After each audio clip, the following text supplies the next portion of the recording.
The 48 Laws of Power, a clear guide to how power really works. Power is everywhere, even when people say it isn't. It appears in offices, families, friendships, classrooms, politics, and silence. It exists whenever one person influences another, even subtly. Many people feel uncomfortable admitting this. They prefer to believe that life is mostly fair, logical, and based on good intentions. But experience slowly teaches a different lesson. Robert Greene wrote the 48 Laws of Power not to shock, but to wake people up. The book doesn't describe how the world should work. It describes how it actually works. That's why many readers feel disturbed at first. The laws don't flatter our moral ideals. Instead, they expose human behavior when status, fear, desire, and survival are involved. Power doesn't disappear because we ignore it. In fact, those who refuse to see power dynamics often suffer the most. They feel confused when others rise faster, gain influence with fewer skills, or control situations without appearing aggressive. Greene's work explains that power is rarely loud. Most of the time, it's quiet, indirect, and psychological. This story is not about becoming manipulative or cold. It's about becoming aware. Awareness is protection. Awareness is freedom. Power begins with self-control. Before understanding how power works between people, Greene makes something very clear: power begins inside. The biggest enemy of power is not other people. It's the lack of self-control. People lose influence when emotions control their actions. Anger, pride, jealousy, fear, and impatience create predictable behavior. And predictable behavior is easy to exploit. Those who react emotionally show their cards too early. They reveal insecurity, urgency, and weakness. Powerful individuals aren't emotionless. They simply don't let emotions decide their next move. They pause. They observe. They wait. This delay alone often gives them an advantage. Many careers and relationships are destroyed not by external enemies, but by moments of uncontrolled emotion. Greene shows repeatedly that restraint is not weakness. It's strength. Never outshine the master, the psychology of ego. One of the most famous laws in the book is also one of the most misunderstood. Never outshine the master doesn't mean hiding your intelligence or pretending to be less capable forever. It means understanding ego, especially in hierarchical systems. People in positions of authority often fear being replaced. Even confident leaders may feel threatened when a subordinate appears too brilliant, too fast, or too independent. When that happens, logic disappears and emotion takes control. Many intelligent, hardworking people sabotage themselves by assuming that merit alone will protect them. It won't. Human beings don't reward talent automatically. They reward those who make them feel secure. Greene's advice is strategic patience. Early in your rise, show respect. Make superiors feel supported, not challenged. Let them shine. When your position is stable, you gain more freedom. This law teaches emotional intelligence, not submission. Reputation, the silent form of power. Reputation speaks before you do. It shapes expectations, reactions, and trust long before you enter a room. Greene treats reputation as one of the strongest assets anyone can have. A solid reputation creates hesitation in your opponents and confidence in your allies. A damaged one invites attack, gossip, and doubt. What's dangerous is that reputation often has little to do with truth. It's built on perception, repetition, and narrative. People who understand power protect their reputation carefully. They don't respond to every insult. They don't explain themselves constantly. Over-explaining often signals insecurity. Confidence feels quiet.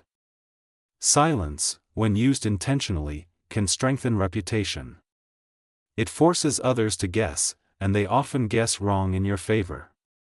Say less than necessary, the strength of silence. In a world full of noise, silence feels uncomfortable. Many people talk too much because they fear misunderstanding or rejection. But Green shows that excessive speech weakens authority. When you speak less, every word carries more weight. When you explain everything, you remove mystery. Mystery creates attention. Attention creates influence. Silence also gives you information. People reveal more when they feel someone is listening rather than competing for attention. Power grows through observation. This law doesn't suggest being cold or distant. It suggests being intentional. Speak when it matters.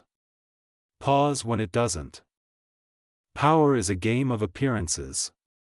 One of the central themes of the 48 Laws of Power is that power lives on the surface.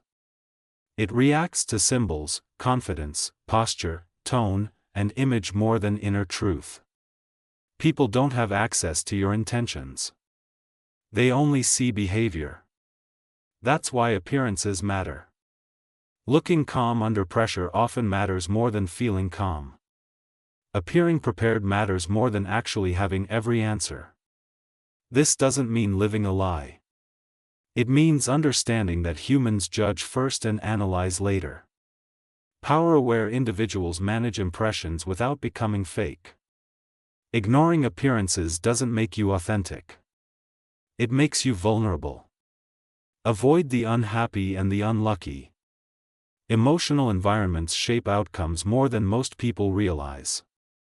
Green emphasizes that chronic negativity spreads quickly. Those who constantly complain, blame others, or feel like victims create chaos around them. Power thrives in stable emotional climates. People who are always reacting emotionally drain energy and credibility. Associating too closely with them can quietly damage your reputation and momentum. This law isn't about cruelty or arrogance. It's about boundaries. You can care without absorbing someone else's emotional disorder. Timing, the invisible advantage. Many people act too fast because they fear losing opportunities. Green argues the opposite: patience often creates opportunities. Timing is power's silent partner. Acting too early reveals insecurity. Acting too late shows hesitation. Knowing when to wait requires observation, not impulse. Powerful individuals allow situations to mature. They watch patterns. They let others make mistakes. When they act, conditions already favor them. Stillness is often strategic.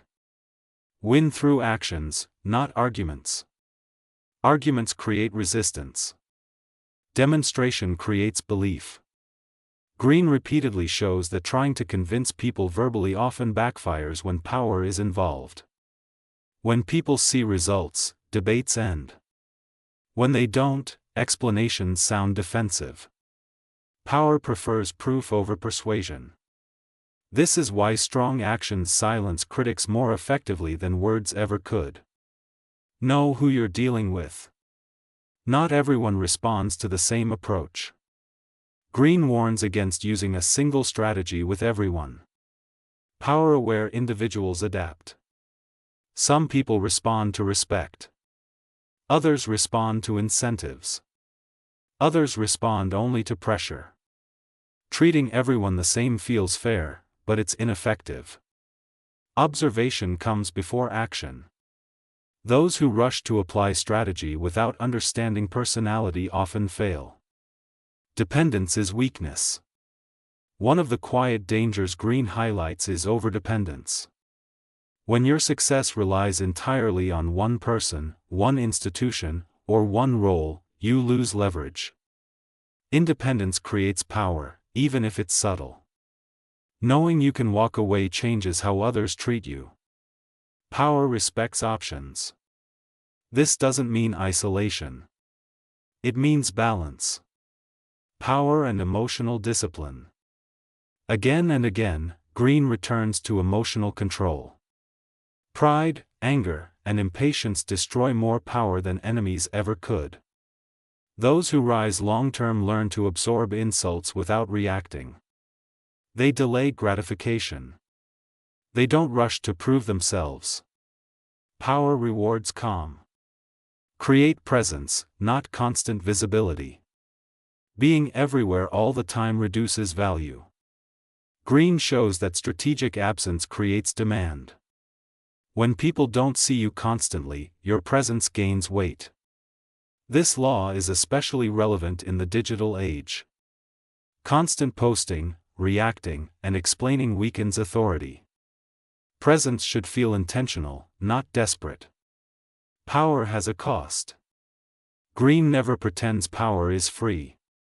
Power demands awareness, discipline, and sometimes solitude. Those who seek power without accepting its cost often self-destruct. Power is not happiness. It's leverage. Confusing the two leads to disappointment. The deeper purpose of the laws.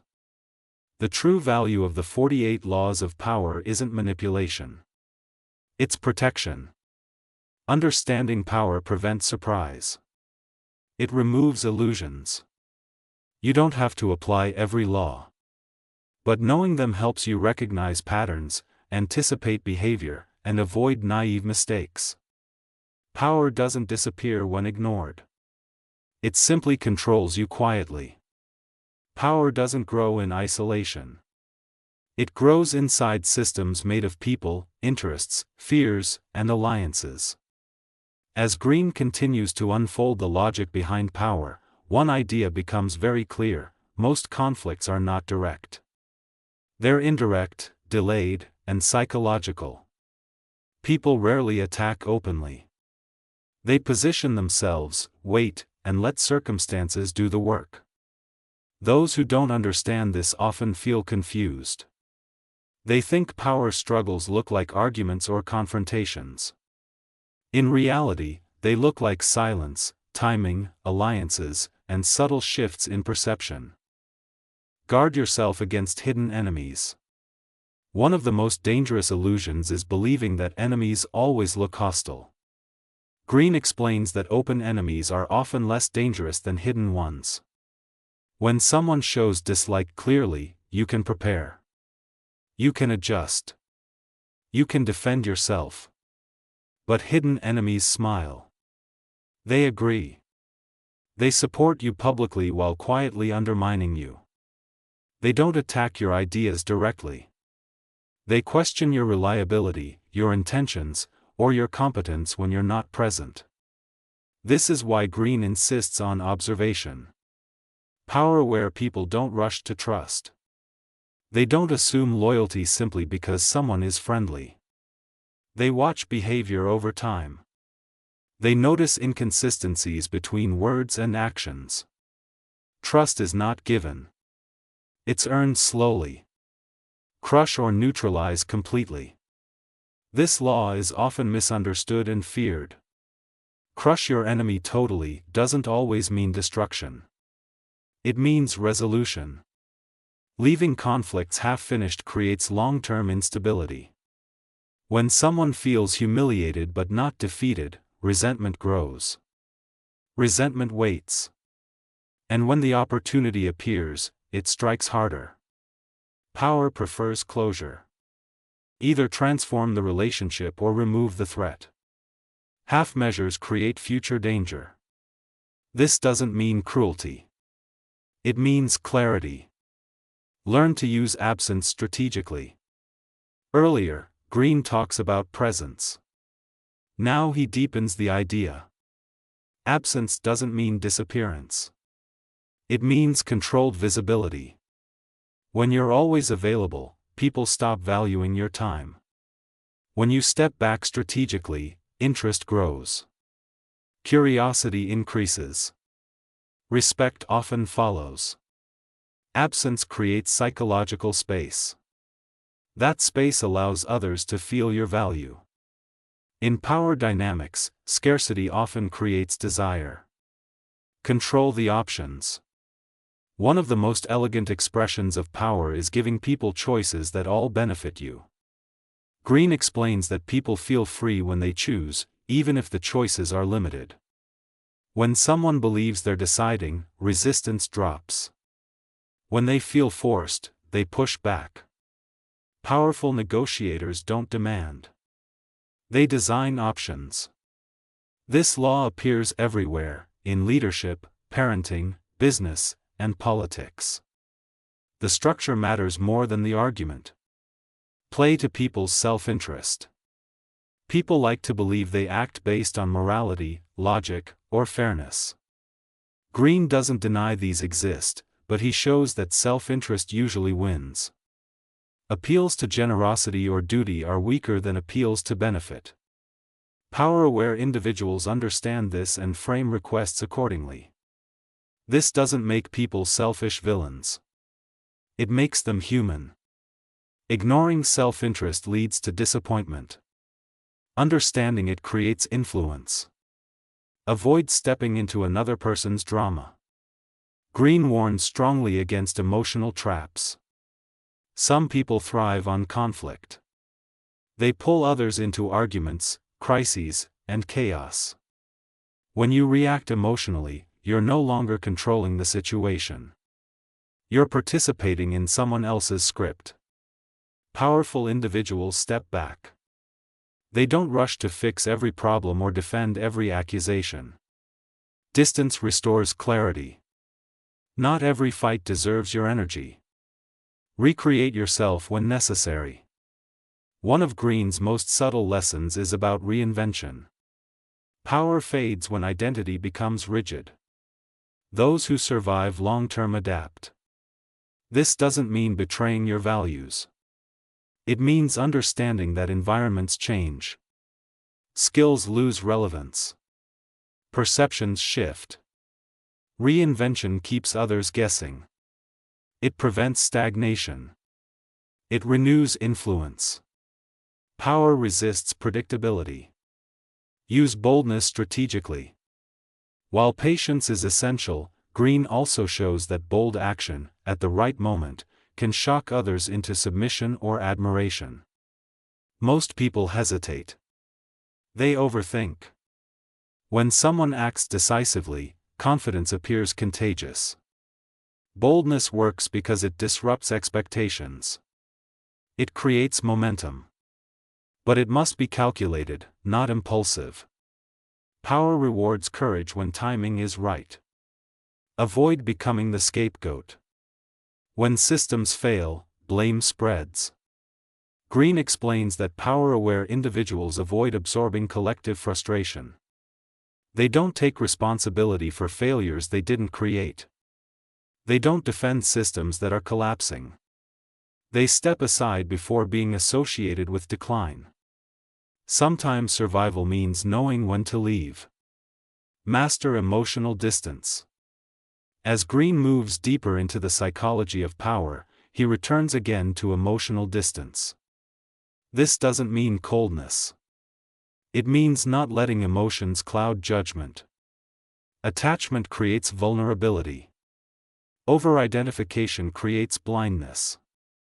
Power requires perspective. Power and moral illusions. One of the most uncomfortable ideas in the book is that morality is often used as a weapon. People accuse others of unethical behavior not to protect values, but to gain leverage. Green doesn't suggest abandoning ethics. He suggests recognizing how ethics are used strategically. Those who understand this don't panic when accused. They analyze the motive behind the accusation. Power requires realism. Create a sense of inevitability. People follow what feels inevitable. When something appears destined, resistance weakens. Leaders, movements, and ideas gain power when they project confidence and continuity. Doubt creates hesitation. Certainty attracts followers. This doesn't require arrogance. It requires consistency. Know when to stop playing. Green ends many of his lessons with restraint. Power isn't endless. Pushing too far creates backlash. The wise know when to consolidate rather than expand. When to enjoy stability rather than chase more influence. Overreaching destroys empires faster than enemies. The final lesson of power. At its core, the 48 Laws of Power is not a guide to domination. It's a guide to awareness. It teaches that power is not evil or good. It's neutral. It reflects human nature under pressure. Those who understand power don't need to abuse it. They simply avoid being controlled by it unconsciously. Ignorance doesn't make power disappear. It makes you blind to it. Closing reflection. If there's one lesson that ties all 48 laws together, it's this: power favors those who observe more than they speak, who think before they act, and who understand people better than they judge them. You don't need to apply every law. You don't need to become manipulative or cynical. But understanding these dynamics protects you. Power is already shaping your life. The question is whether you see it clearly or let it shape you silently. This book isn't about becoming ruthless.